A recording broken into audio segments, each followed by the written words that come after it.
I am back today with Benjamin Wanger from autosconsultants.com. However, we are today not talking auto. We are talking the Montreal Canadiens coming back home for the next two games, which is super exciting. Let's recap also the last two games in Carolina because, we kind of talked about it. We said we weren't sure how the rest or the break was going to work out for Carolina. I mean, they swept the last two teams both rounds. So, did the break prove them well? Did it not?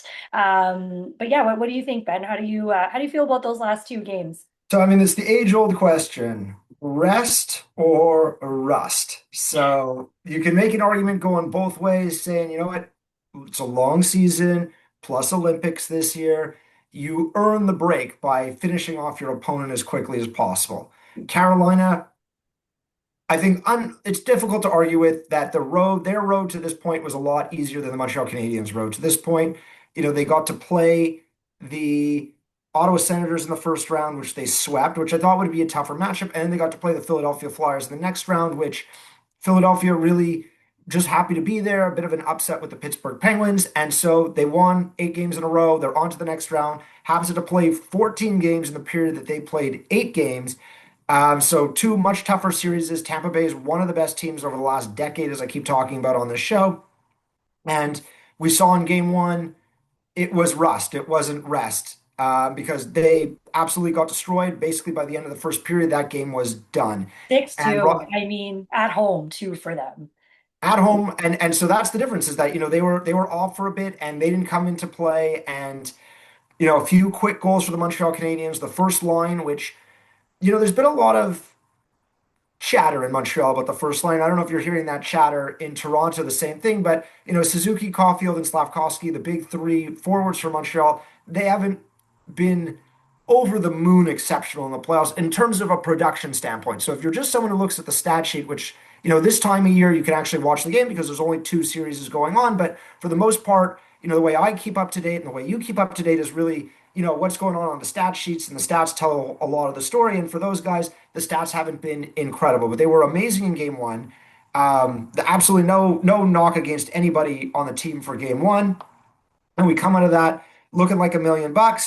And I knew game two would be a different story. So I knew going into game two, well, now this team has to show, Carolina that is, has to show that they have some fight, right? Because they basically laid a stinker in game one. So game two, back in their barn, they have to show that they are the Metro Division champions, that they are a first place team, and that they deserve to be here. And that was a much tighter checking game. Offense was much harder to come by. The Canadians, I think they only squeezed off like 9 or 11 shots in the whole game. So That's what I was a just bit gonna say. Like lack of shots, I think on goal or on net for that game too was pretty low. And then the stick getting stuck in the goalie's skate. Like, what is that? Look, those oddball things, they happen. There's always, a stick gets caught in someone's feet or someone trips over something, or in the series against Buffalo where the puck hit the Zamboni entrance Yes. of the rink and wound up in the back of the net. Like there's always going to be those odd bounces, and that's why you play and that's why you watch these games to see what's going to happen. And you can't just say, and that's why I don't like to give predictions, because how could you predict the unpredictable that is sports? And that's why we watch sports, and that's why so many people tune into this show is to hear to watch the unpredictable and hear people's opinions of the unpredictable or what happened. And so I don't know if you watched the game on Saturday from start to finish, but Yeah. not the most exciting game from a Montreal Canadiens perspective. And now the series is tied 1-1, heading back to Montreal. So some fun facts about the Montreal Canadiens. They're 2-4 at home in these playoffs. So not the best record at home. They've actually been stronger on the road. They have split the first two games of every series that they've been in. And Jakub Dobeš has not lost back-to-back games yet in the playoffs. Okay. So, do you think that trend continues into tonight, where the Canadians are able to get back in the driver's seat and win the game tonight?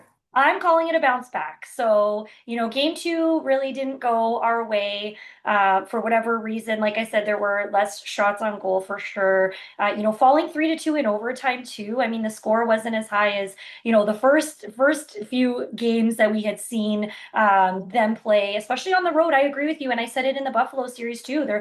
They were better. I don't want to say better, but they were great on the road, which is also really tough. But I think these guys coming home now, like that stadium, that sound is going to be unmatched. It is going to be just full of Canadian jerseys. It's going to be something to have been seen for sure. And I think that will give them just maybe that little extra kind of push that they need being back home.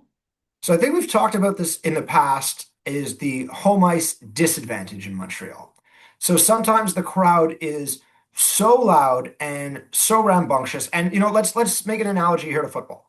So football obviously play in 60 to 80,000 seat stadiums. When your team is on offense in a good football stadium with good fans, they know and the quarterback will actually call for them to quiet down. So the quarterback can call plays at the line of scrimmage and communicate with his team. When they're on defense, that crowd's supposed to be rambunctious so that the quarterback of the opposing team cannot have that same luxury to be able to communicate with his guys. Now, in hockey, it's a little different because you transition from offense to defense probably faster than any other major sport out there. And so, the crowd is kind of always on you.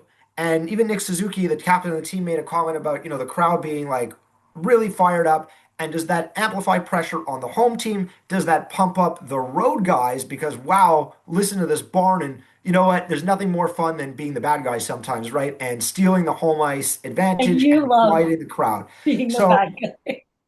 well, yeah, I like to play the bad guy when I come on to talk of Toronto sports and tell the Toronto folks exactly how their team is doing and not, from a real objective standpoint where I can really take a look from, wherever I live, around 600 kilometers away from Toronto and tell you guys exactly what's going on. But that aside, we'll see tonight, again, big bounce back game. Yeah. Minor lineup change heading into tonight. So Oliver Kapanen is coming out of the lineup. Joe Velino is coming back into the lineup. So that's basically the fourth line center spot. So it's not going to be huge, huge minutes. Kapanen didn't really start the playoffs with the team. He had a very good regular season. He did go to the Olympics where he only played one game, and he was on pace for 20 goals and kind of lost his momentum as the season was going on here. And it's a long season for a rookie for sure. He was never played an 82 game schedule. So against Buffalo, where it was much more of a run and gun style series, he got into the lineup to maybe add a little bit more offense to that fourth line. Now, Carolina is not known for run and gun per se, but they're known for a relentless forecheck and being very hard on you and being hard on the puck and putting pressure, something we didn't see at all in game one. So now Velino will come back into the lineup to try to match them in terms of that forechecking. The Montreal Canadiens are very good at puck possession. They're very good at keeping possession. They didn't generate enough shots in this game. Martin St. Louis said, doesn't matter if we're outshot. That's the way Carolina plays. So I'm hoping that, these little tweaks, not big changes, but little tweaks will really help the Montreal Canadiens going into game three. I'm glad you said that because that was one thing I really, really noticed in the last series, the way Montreal played, and then also this series so far, the way Carolina has played. I'm not going to lie, I didn't watch too much of the other Carolina games, but that team I feel like really relies on that intense pace. So if the Habs can really lean into that poise and that discipline that we did see many times against Buffalo, I think, playing through that push and just, having obviously Jacob Dobesh. I mean, he's been an absolute warrior for this team. This will be his, I think, what, 13th consecutive playoff start tonight. So, So, I mean, it's 14 in the first two rounds. He's already played two games in this round, so we're up to okay. 16. So this will be 17 tonight. Okay, I lost count, but either Yeah. way, he's been doing fantastic. I did also read something about Frederik Andersen bouncing back over the weekend. So, the Habs are going to have to obviously get in front of him probably early, stay on him, and really test his kind of rebound control and let the crowd get under their skin a little bit, maybe for Carolina. Yeah, I mean, I don't know if you remember when Freddie Anderson was with the Toronto Maple Of Leafs, but course. he's a goalie who doesn't have the best stamina traditionally in his career. He hasn't played, he's never been a workhorse goalie who's played like 60 games. He's always kind of shared the net with somebody else. And going into the season, it wasn't really clear if he was going to be the number one. They had this guy, Peter Kachenkov, who got hurt at the start of the season. And they have this guy, Bucci, who really emerged this year as a rookie that really helped propel the team to where they are today. Obviously, they've had a lot of rest. It's been quick series. Rod Brendamore, they asked him, is he coming out of the net after game one? He said, I'm not pulling the guy out of the net. I don't blame him that the team gave up so many breakaways or odd man rushes, and that's why the puck was in the net. That's not on the goalie. That's a bad defensive system. Yeah. So Carolina, they're a systems team. They play a tight forechecking style. They have four good lines that come at you hard, and we didn't see that in game one. We saw that style in game two. We'll see what it's like on the road. I heard some analogies about how against Tampa Bay, that was a real matchup series where, you know what, guys might go out and take the face off, and then all of a sudden they come off the ice, and John Cooper switches the line because he really wanted Cirelli playing against Nick Suzuki and Cole Caulfield. In game one, we had kind of best on best. We had Aho against Nick Suzuki's line, and they got toasted in that game. In game two, they saw more time against Jordan Staal and Nikolai Ehlers. Nikolai Ehlers by far had the game of all games in game two, scored the game winning goal, scored a beautiful goal on a breakaway. So that was a player in the last year in free agency, was basically the only player that I coveted in the whole free agent class. And he's been great in Carolina. He's always been a solid player throughout his career, and a gentleman too, I'll add. And so now it was the Jordan Staal and Nick Ehlers line going up against Suzuki. So tonight, when you're at home, you get the matchup advantage typically. We'll see what the Montreal Canadiens try to do. If they can get the Suzuki line out against someone that's not the Staal line, if they can be more productive, the Canadiens are going to have to add some pressure in the offensive zone for sure to try to keep a little bit more puck possession, maybe be able to draw some penalties, get a few more shots on goal. You're not going to win a game squatting 11 shots on goal. And we don't have to outshoot them, but certainly we have to apply more pressure to make this a thing. Well, puck drops officially tonight, 8 o'clock p.m. Eastern. I am rooting for them. I know you don't make predictions, but we both obviously want them to take control of the series tonight. Let's go Canadians and yeah, protect the house, win these battles, at least these two, and then go back there and then bring this cup home where we're all Yeah, rooting for you. big good luck tonight to the Montreal Canadiens. Go Habs, Yes. go. All the best. We'll talk to you again very soon. Quick preview, quick recap, and we'll touch base in a couple days, and we'll see where the Canadiens are at. And super quick story, just because you guys Yeah, had F1. You guys just that's had true. F1 in Montreal. So I don't know how much involvement you had in that, or did you have get into any of the excitement or anything like that? But from what I saw online, because obviously I wasn't there, Yeah. much overdue for a trip to F1 with my girlfriends, like we used to always do when we, didn't have kids and had money to spend. But yeah, any word on like how it went overall? I know they Yeah, did so it. obviously, look, I'm a car guy, Yeah. and I've worked for Mercedes-Benz for a long time, and I got the privilege of going to some of those swanky parties in the past. Right now, I'm doing my own thing as an independent guy, so not affiliated with any one manufacturer, brand, team, anything like that. In terms of a race, though, it rained all day on Sunday, and then the rain just held up as the race was starting, and some F1 races, they can be a bit dull. I find bad weather, intermittent weather makes the race much more interesting. It changes the tire strategy. It changes the complexion of the race course, and some cars are better geared for it than others. So And some overall, drivers too. yeah, overall, in terms of an excitement from the race standpoint, I thought this was a very good race. I was able to watch the whole race from home. I didn't go to the track or anything like that.